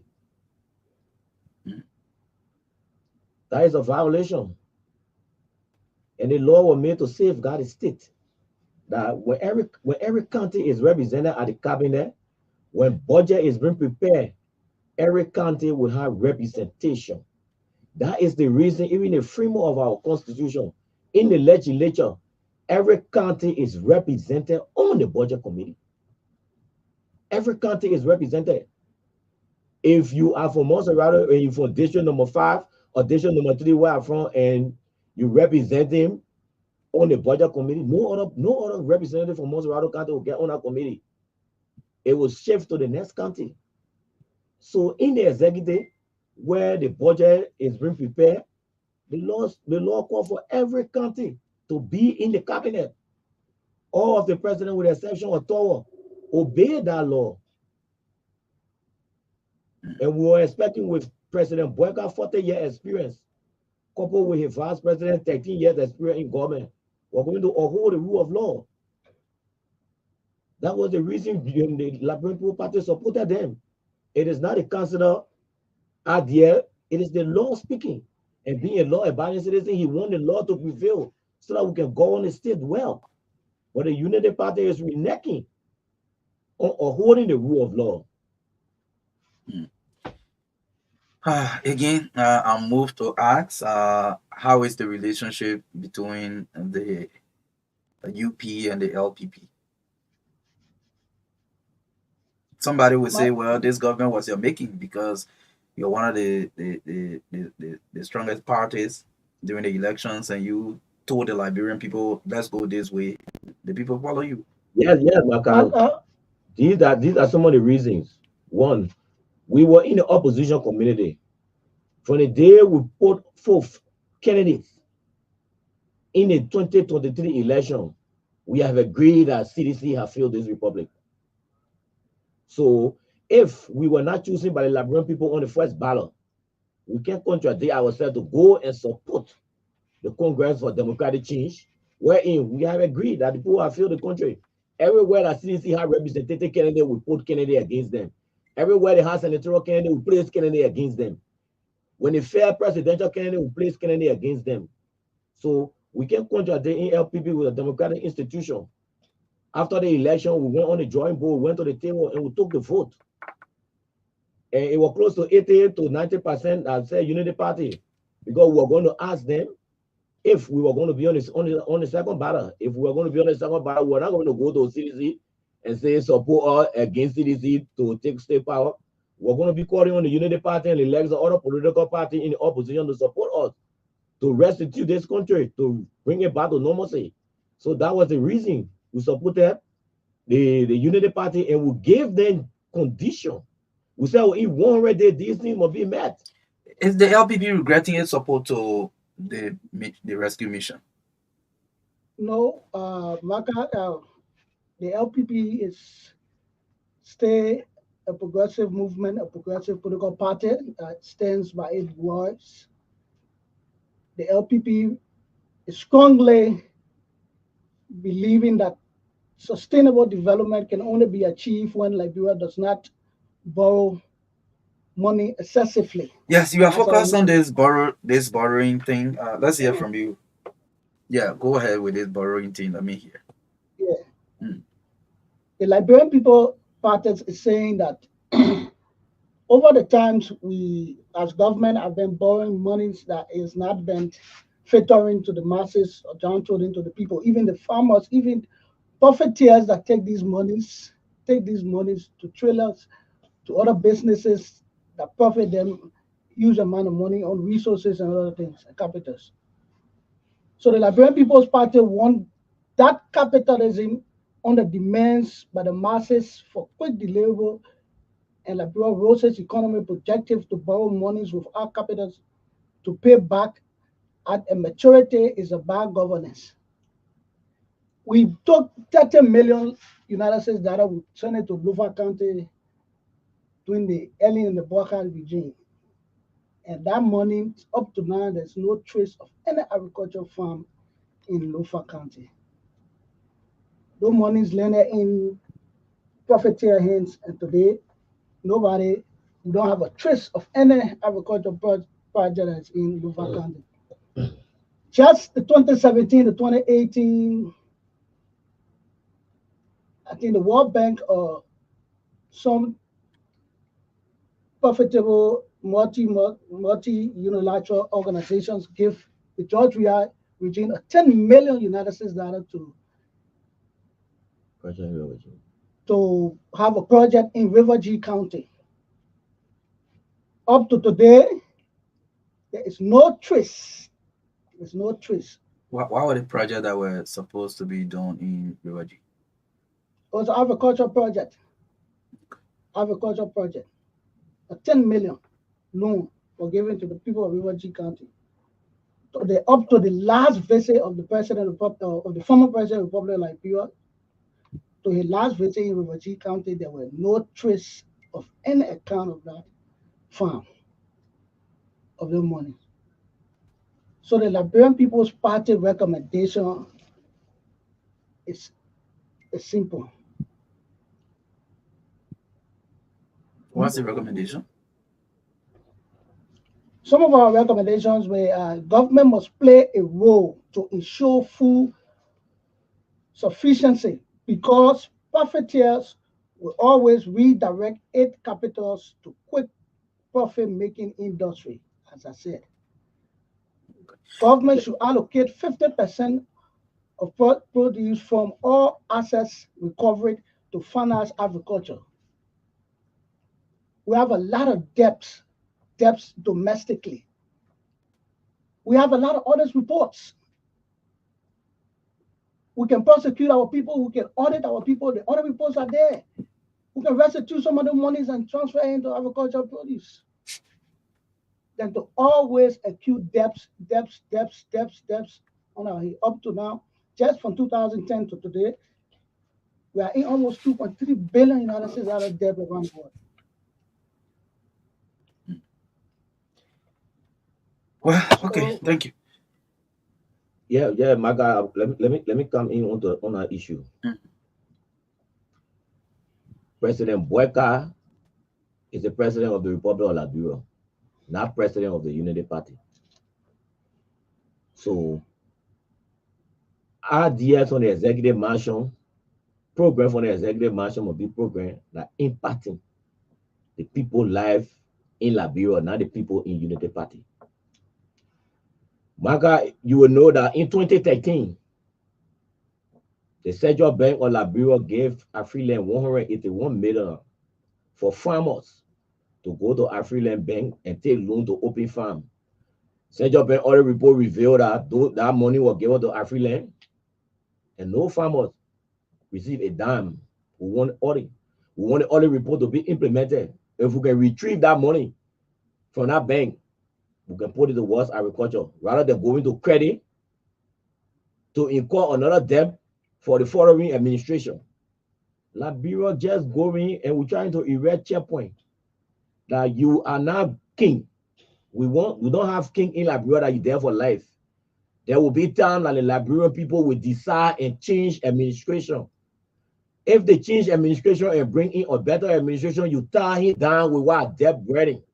That he will use close to 80% of the budget to service debt, 20% to go on recurring expenditure to pay salary. There will be nothing left for private sector, for public sector investment. So we're trying to erect the checkpoint that they should stop. If we go to the audit report and stop inside trading, the audit report for Central Bank and people trying to take action, we observe that the administration is trying to take action.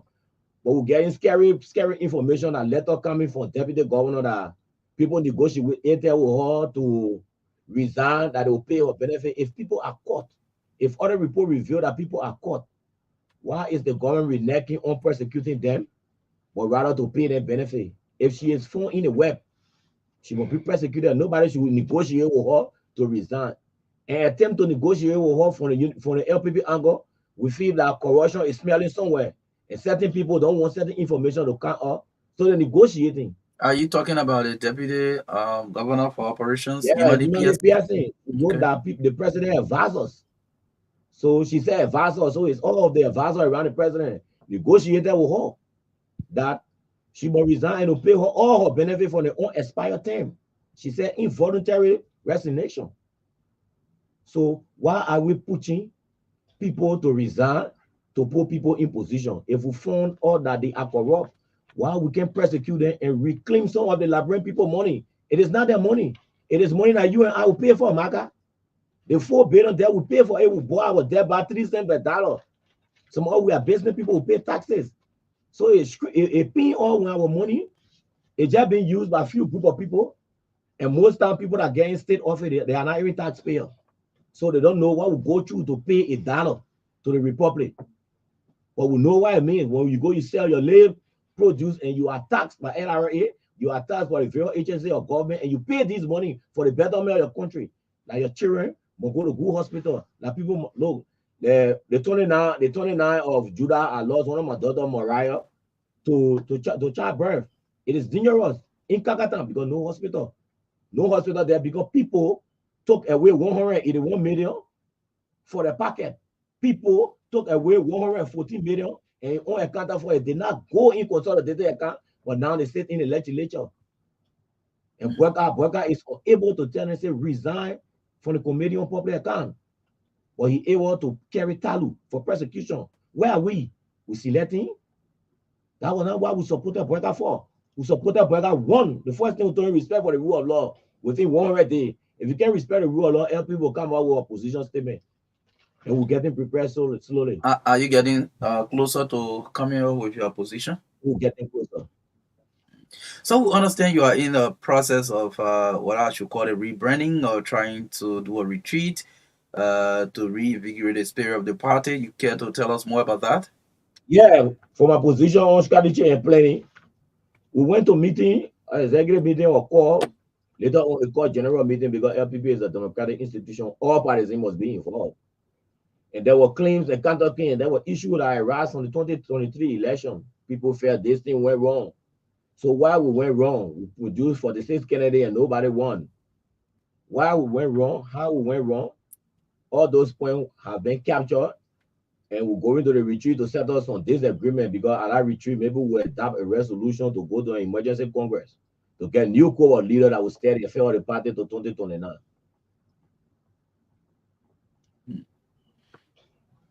When do we expect that retreat? Are you in you are the media with the party is leader friendly. You cover the retreat.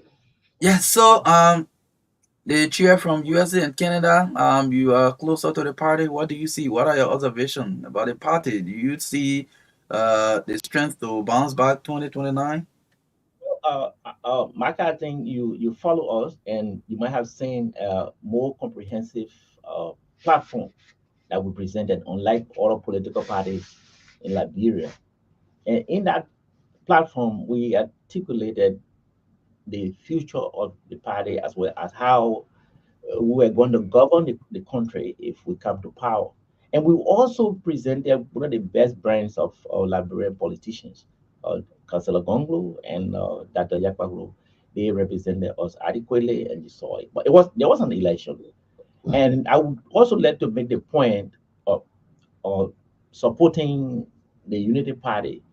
In the case of a situation where you have to choose, the first thing that counts is country. And for the country to succeed, you should have people who have some ability to manage the resources. And that is why we are here where we are. And the LPP is on track, and the LPP is doing well when it comes to planning. We do research. We have various committees that are researching agriculture. We're researching the health sector. We're also looking at education and various aspects of the country. And we think that it is not just coming out to announce that, look, hey, this is what we are going to do. But the important thing is to consider something like the country's human development index. We are at 0.49%, and among 191 countries, we are 178. That's the rank we have. So we have a huge task of developing our human index, even before you talk about infrastructure development. And this is why we, as people who supported the Unity Party, we cannot keep quiet. We have to keep talking. We have to tell them, look, it is not about what you want to do, but what you can do that will involve the people. Like the agriculture issue you were talking about, our candidate, Councillor Gonglo, also told the nation that, look, we're going to use our national army to be a part of the agriculture process. We're going to develop people ideas. We're going to come in with engineers that will be part of agriculture. And agriculture is not about having giving out loan to people, but we're talking about the involvement of the people who's supposed to do the farming and how they will be motivated to be a part of the process.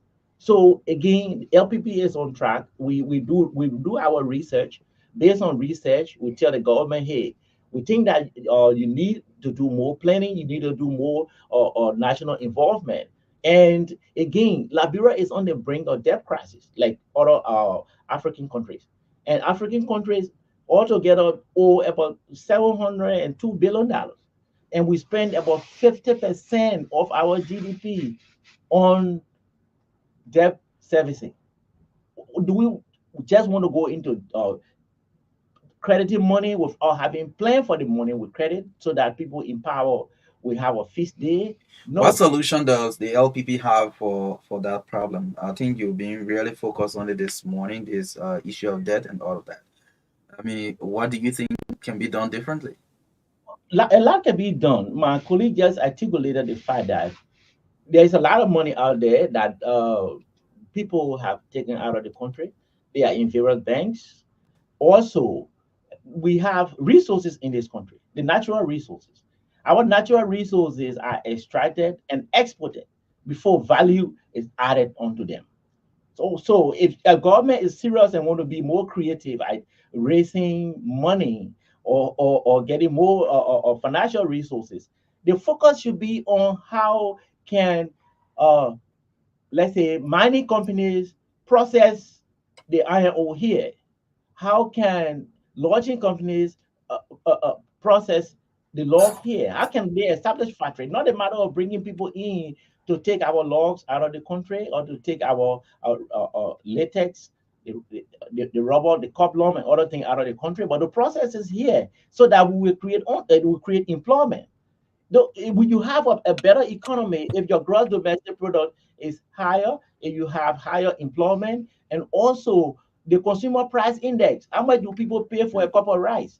These are very much important. It's not a matter of jumping out there to say, look, hey, IMF give us another $8 million and we're going to do, I'm going to carry on agriculture. No, that money is not going anywhere because you don't have a plan that is accepted nationally. You think the National Agriculture Development Plan is not accepted nationally? I'm talking about the involvement of people. It's not about having a plan and throwing the plan out there as a solution to the problem. Feed the plan. That's a PSF agenda. I see it.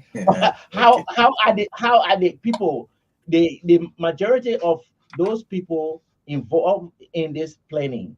What role do they have to play? What do they? You think this plan was done, hurriedly? Of course, a national agriculture plan that is developed within 3 months, it might have been done hurriedly. If they just say hurry. Well, you talk about prosecuting people who are, accused of corruption, and you think the government is not doing it. One of you said that, but I think recently some former officials have been taken to court. Normally, government cannot just arrest based on audit reports. The LACC will have to do an investigation into people and then go to court. So, do you think the government is not doing much in line with trying to investigate cases of corruption and prosecuting people? The government undermining her own fight against corruption. How? If you are prosecuting Samuel Twe, Jefferson Camo, and do the folks on the FIA for financial malpractice, and you ask the governor to resign, he failed to resign, he was suspended, and people from your office negotiating with the deputy governor to resign and she will receive certain benefit, that undermine your fight against corruption. That proves to the Liberian people and the Liberian People Party that the issue of Talu was a job grab. Because in 1884, the Scramble and partition of Africa, Liberia were never partitioned. So we feel that the Burger administration trying to partition Liberia on a job scale. How? If I am prosecuting authority of the central bank for corruption, any official in my government that will go have conversation with an official, say resign and will pay you your benefit, I will dismiss you because you undermine my fight. If you know that this individual have a problem and you want her to resign so she can walk away, like now Samuel is out of the country, so you want human person to live there. We hear say, oh, she told 17 million. Let me looking for her. We in that house, she out of the country and Liberia can apprehend her. She on a job and she have a problem. She should be prosecuted rather than you negotiating. She still have a time to serve. So why the rush? That the rush is confusing the Liberian People Party. Why the rush if you are prosecuting the head for corruption? You suspended him for corruption based on the audit report. But the deputy, you negotiating with her to resign and you pay her her benefit. And she is brave enough to write you a letter saying that she is resigning involuntarily. That her benefit, all of her benefit for her own expired thing will be paid. So it undermines your fight, Naka, against corruption. Then the central bank audit report, King Order, Senator Amara Kone, during his tenure, 114 million. When I capture in the consolidated account external resources, he's from the rescue mission. He's the chair on public account. If I were President Boga or President Boga advisor, I will call him. I say, Senator Kone, your fault for this thing. But yeah, say now we are fighting corruption. You are on the web. I want you to resign your position. You resign your send up or resign your position as chair on public account. Because all they go to public account, you are conflicted. At the present stage, you are conflicted. We're asking you to resign. Then your fight against corruption becomes serious. But when you talk about it, they say, no, today we'll do it first. When we finish with Sabato, then we'll go to the other people. Corruption doesn't know the mean. When you are corrupt, we'll go directly until you're proven innocent. We'll go for you. Once your knee is in the audit report, Sabato and then knee in audit report, and we're going after them. I'm going to knee is in audit report. We should go after him, regardless of who he supported. So you want to agree with former President Weah that this entire thing is a witch hunt, political witch hunt against his party officials? No, I would not use his choice of word to say it's a political witch hunt because I want our money to be. I want our money to be retrieved. Those that stole from this country, I feel my daughter lost her left. They're going to now because medication was not at the hospital, and it was because of corruption. So anyway, even if my brother, even if my friend is found in the corruption web, even your SG that said inside you there, I want you to be persecuted. In the Liberian people party to go directly. We don't mix our word. We don't protect people. We protect the interest of the state. That was the reason when we lost the election. There were other people calling us say, "Oh, you can't declare now." We say, "No, we went to the process and we lost." The Liberian people decide. We respect the opinion. So we made a press statement, early press statement, that we lost the election. The Liberian people choose the former ruling party and the current ruling party to go in the runoff. So we are clear on this issue. We don't back any wrongdoing of the Liberian people. The president and his advisors, they have to be serious. You can't be removing people because now it's saying that you're only removing people because you won't get job to other people. You won't get job to other people, so you scrambling for job. So you're looking at a tenure position. And the tenure position was created by your administration. So if you cannot work with people in tenure position, so why you create that tenure position? So you wanted to entrap other administration when you leave power? Because the CDC administration can work with Maritime until his tenure expires before they appointed someone there. So I expect this administration to do the same because that position was created, that tenure law was created in their first thing. And we say respect for the rule of law. Okay, respect for the rule of law. So let's take a couple of calls. When we come back, maybe any information that you have not been able to provide, you do that in closing. For the female line 0770-202-579, the male line 0777-285961, again 0777-285961 for the males. The females 0770-202-579. So we have a team here from the Liberian People's Party talking about national issues this morning. Let's take the first caller here on the male's line. Good morning. Hey, good morning, brother. Morning. Yes, I'm St. Thompson calling from Grove. Okay. Yeah, you see the team that in there, they are just lagging me over here. That the rule of law that accepted it. Because you remember, they said that each country should have one minister. And which means that no trust should be in one area. The first thing what I did was the whole of immigration. Immigration had been tried as head. They took on the whole immigration commission down. Everybody wiped everybody out. The process will look at people. They made that as heads of immigration. That would have the first rule of law he broke. So what do you think that he will do? So wow, that feedback was very terrible. Please stay away from your monitor when you call, please. Yeah, you can't be on the phone and want to listen to yourself on the radio at the same time. Good morning. Yeah, good morning, Maga. Morning, go ahead. Yeah, Maga, let me say thank you for the platform. And I speaking with everything as a survey from Kenya community. I want to say thank you to the folks in studio, my leaders, in person of the ASG and the chairman for the LPP.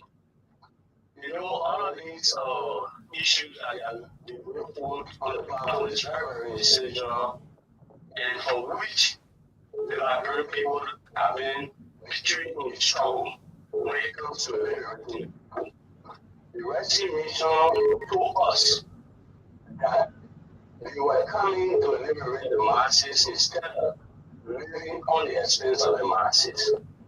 And now we are noticing the rescue missions is giving serious excuse to them to rescue the masses. Why am I saying this?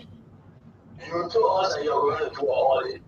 You might be seeing it causes serious conflicts at the central bank. And you are negotiating set resignation for all instead of resigning voluntarily to set entity. So how will the Labrador take or the rescue mission players? There are a whole lot of promises the Bible regime made to the Labrador people during the campaign period, and they are here to mix these promises to open stuff where the Labrador people can give their impact. So I got to be able to liberate the people, the targeted masses. Okay. Okay. Thank you. Let me see this line.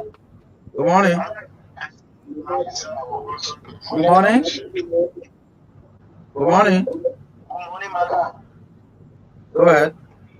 Thank you. Let me say a pleasant good morning to your folks in studio. As usual, Maka, I joined the discussion from District 4. And this is the voice of Ako Ebo Senior. Maka, I must applaud your guests in studio for their deliberations. I think there were some key issues that they outlined in studio, which I think is meaningful to the growth and development of this country. But I think, Maka, there are some areas they were contrary. For the fact that they are calling on Obaka to see the need for this issue of auditing, so that Baka can fast track this issue of auditing, Baka is welcoming, because we have learned over the times that people will go into public offices, and when they leave from public offices, Baka, people will not want to account for their stewardship. And if any man will get into the public space and don't want to account for his action or his stewardship, this country is going nowhere. So for the fact that they are calling on this administration to fast track this issue of audit and to be very intentional about it, I think they are in the right path. For Maka to go contrary and say, oh, Baka is sidelining people or punishing people for the fact that he wants to create jobs for other people, I think it's a total disservice to this honorable man, because Baka or President Baka have said times without number that if you came to this particular government with a hidden agenda, you are going to be suffer, they will go after you and they will deal with you according to the law. So those people that are Baka is aligning or maybe suspending, is doing that according to the law. If Baka suspend you and you feel disenchanted or you feel dissatisfied, this is the reason why we have the court. You go to the court and try to plead whether you are right, whether the president is wrong. This is why we have the court. But for your guests to sit on the radio this morning and say President Baka is suspending people or getting people away from their jobs because he wants to create jobs for other people, I think it's a total disservice to this president. All right. Thank you. We don't have the luxury of time now. Let's just use the final 3 minutes so that we can listen to our guests and they will also make their parting comments. Yes. Yeah, Maka, it's good being on the radio today because your radio is one of the biggest platforms in Liberia. So we have understand that the Liberian people understand our positions in various issues. Maka, look at just recently the water and sewer. Water and sewer disconnected, I think yesterday, 3,000 plus customers are not paying bills. The LEC has almost 60 to 70% of the Liberians who are not paying bills. Because the regulators are not particular about the day-to-day affairs of the country, of the masses of the people. Our country, we have a lot of resources in domestic debts and our people who have stolen government monies, who have stolen government resources, have taken multilateral companies' social benefits to their personal pockets and that enrich themselves. Today, there are 1,000 plus 200 plus government official and executive that was appointed by the President of the Republic of Liberia. Only 200 and plus have been able to declare their assets. Maka, what does that show? What does that imply? What does that portray to the Liberian people? Is it that we are coming into governance to enrich ourselves? Is the same thing, the business as usual? Is it that we are coming back to the business as usual? Because it's if 50 to 90% of our government officials refuse to declare their assets, that shows that they are not capable enough.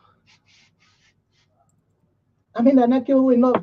Just as we used to say, that's how my political leader, our hair used to always say, people got into government here, they use money like they were money-making machine, that they have money-making machine in their rooms. We saw the way people operate with government.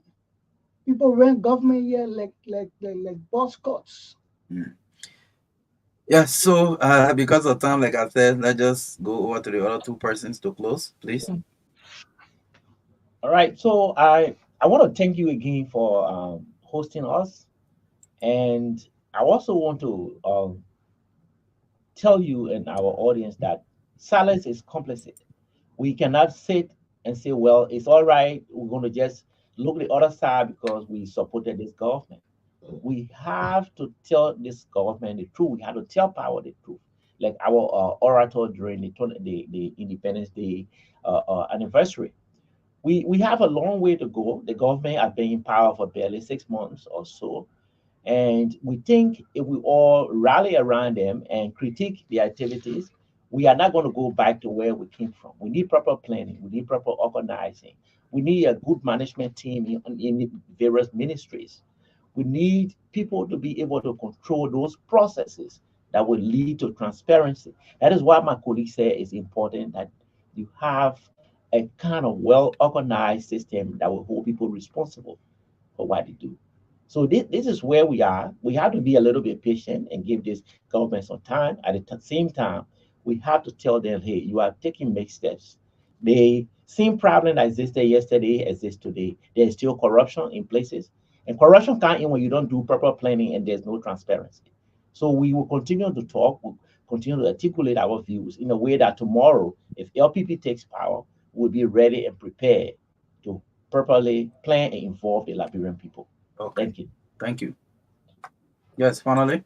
Yeah, Marcus, to the last quarter, I would like to inform you that we are doing to the Unity Party what MDR failed to do to the CDC, what MPP failed to do for the CDC, what LPDP failed to do for the CDC.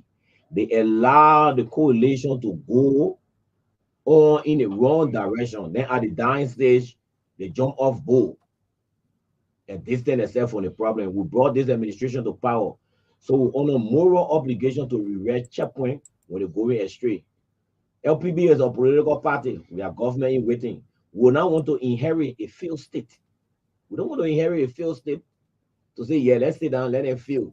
When we can't, no, we are not that political party. So we're renting checkpoint for them to do the right thing. We are not against people going after people that stole the Liberian people money. We are against you going after people and telling them resign or I will put correction charges on you, resign. We want people to resign voluntarily if you don't want to work. But when you say involuntarily, that means we got to give you money. And the country is so poor to continue to be giving people money. And just in closing, we got very real that we can raise resources than to borrow. Just look at the clothing industry. We can legislate a law to ban the importation of clothes and our clothes be made locally. It is an industry that will be created and put our people to work.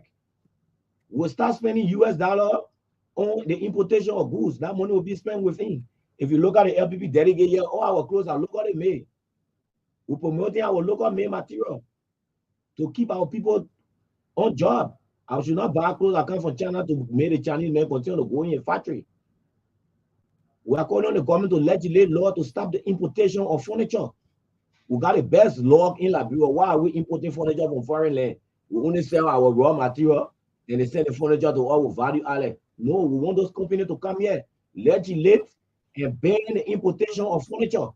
People will buy from our local carpenter, and those carpenters will become entrepreneurs. They will employ those accountants that are coming from university. They will employ those managers. It is a job creation scheme we are talking about. It's not about borrowing. The more you borrow money, market, the more you deepen the corruption scheme. Because the more money is borrowed, we get time, we all know, we get history that lead in the pocket of the public official. We were debt-free in 2010. 2011, the Unity Party for Virginia was boasting that they free the country from debt. But in 2012, we got back into debt, 486 million. 2014, we were already pushing close to $700 to $800 million. We can see where the money was used for. They say, oh, we use it for budget support.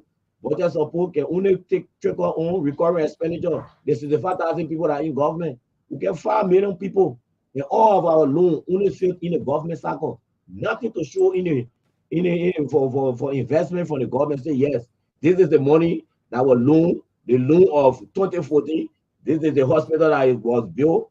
You can go there and all of your tests can be done and you can be treated well. No, we still got a bad healthcare system for loan. We still got a bad educational system. It's still deplorable. So we're trying to erect checkpoint. Let's stop borrowing. Let's invest in our local economy and grow and get resources and stop taking money from us out and we can get the money right here. Okay. Yes, thank you so much to the team for coming through this morning. This is how we love to close this edition of the show. It's been a nice production. Oni Ravos, Marka Davis, Richard Lucini has been behind the camera. Do have yourself a wonderful time. We'll be here tomorrow with another edition of the TBS. Bye-bye.